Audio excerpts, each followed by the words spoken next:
where you want to be. And I didn't know what the other path was, but that intrinsic distrust for the system and that distrust for the things they wanted me to do made me search for other avenues. And then I found them, right? And if you speak to the people who are richest, if you speak to the people you know, this is for everyone at home as well. If you speak to the people you know who have the most money and go up to them and say, hey, what made you rich? None of them say school. Do any of them say school made me rich? I got an A in GCSE. Like, who gives a shit? It's bullshit, right? So it's all indoctrination. So I knew it was indoctrination. And for that reason, I was always searching. And if you're searching, you're going to find. Yeah. So. No, I always believe that as well. Growing up as well, I always thought that. Here was my theory. I've got a theory of business studies. A lot of people thought I was full of shit and stuff, yeah? Yep. But I want to kind of hear your opinion towards it. Yep. So I've done business studies in GCSE. In my opinion, the whole textbook, everything, the teacher, everything's full of shit. Yep. Yeah, literally, I feel like they overcomplicate it and confuse it on purpose because they don't want entrepreneurs, right? And they want people to be stuck in the system. People said I'm full of shit because of that. No, I know exactly what you're saying, but they teach you things that the problem is as well, it's difficult because the way that humans work and the way that we've evolved as a species is that we don't really learn lessons unless they're learned the hard way. Yeah. I believe that unless a lesson has taught the hard way, you're not going to learn it. You can have so many near misses and people won't learn their lesson. Bro, you must know a guy who goes out there, nearly crashes his car, doesn't slow his ass down till he wrecks it. Yeah. Like, this is how people are, right? So you need that pain for the lesson to sting enough to really genuinely go inside of your mind. And it's the same with everything. It's the same with driving a car or business. Truthfully, if you want to learn a lesson about business, you're going to have to suffer at some point, right? So we always say that most people are not successful with their first companies, X, Y, Z, blah, blah, blah. I get that. The truth is there's a lot of people who make a lot of money with their first company, but they just spunk it, act an idiot, and it all blows up in their face. And that's how you get the discipline on your fourth company that when you have 3 million in the bank, you just leave it there. You know, and don't be done with it. So you need to go through some pain. You need to experience some negative things. You need to have to a degree some trauma to really even learn any lessons. So yeah, business studies. You're right. The book. That's not going to teach you anything about business. You need to get out there on the streets. You need to make mistakes. You need to suffer. You need to have the tax man knocking at your door. You got to deal with all that stuff so that you make sure it doesn't happen again. I really think that humans are stupid enough to only learn the hard way. That's kind of how it works. Before we dive more deep into your story, firstly, we need like 20,000 likes on this video. Secondly, I want to ask you one last question before we dive deep into your life here. I Googled your net worth, right? Okay. And it says $30 million. How accurate is that? Because let me just say before this, I see a $5 million Bugatti, and I'm like, maybe a guy with $30 million won't spend his money on a $5 million Bugatti. Don't make sense. So he's probably got some. Yeah, you know what's actually the saying? If you know what you have, you ain't got much. That is completely true. Yeah. I don't have a clue how much money I have. When I was broke, I knew exactly how much money I had. I had 117 pounds in the NatWest, and that was it. I'm poor, rent's paid, I ain't got nothing else. When I was broke, I knew exactly how much I had. But now I'm at a point where it gets really difficult to truly measure how much money I have because you have cash. Okay, that's easy. I have some crypto, which is constantly fluctuating. And then you have assets, and the price of the assets is constantly fluctuating. And then I have companies and income streams, which need to be valued. And how do you value them, right? They can be an 8 times multiplier in some circumstances, and others, they'll be a 10 times multiplier. Yeah. So it's really difficult for me to put a value on it. If you were to say to me, how much money do I have in the bank? But then even then, because I've got to be careful what I say on this podcast. But even then, once you have a healthy respect for money, once you get past a certain amount of money, you don't need it in the bank. Like there's no point in me having 50M liquid in the bank. Why? What am I going to buy? You know, you're like, as long as you have whatever you have in the bank to run around the world with, you have enough. So you try and put that money to use, right? You buy assets, XYZ.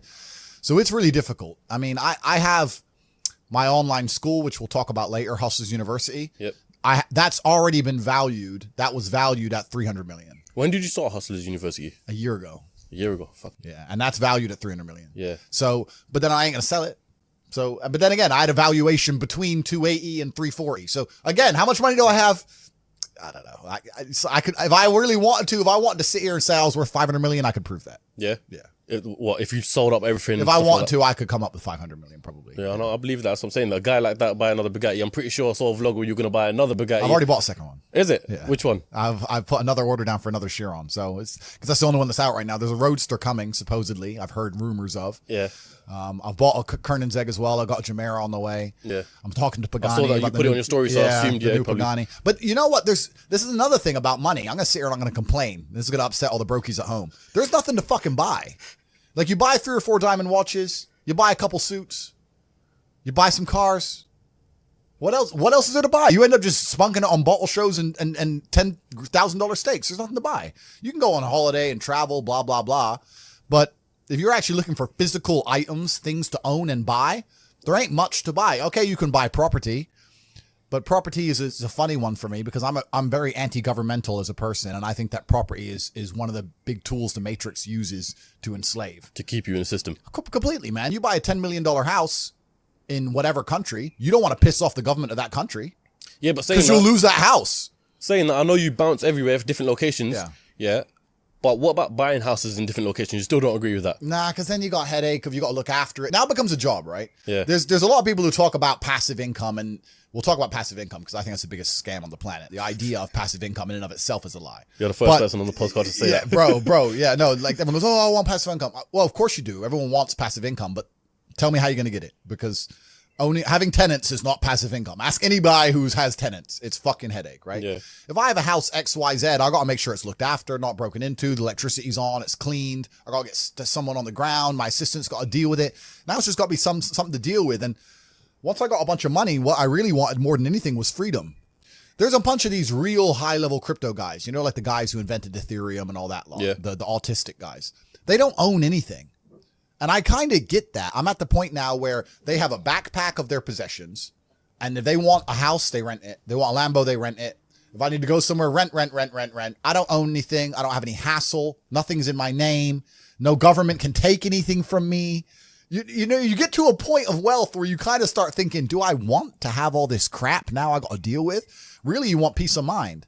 And I have enough troubles in my head. I don't need to be worried about my mansion in Santa Monica, which has been broken into, and I don't even go there. Do you know what I mean? It's just long.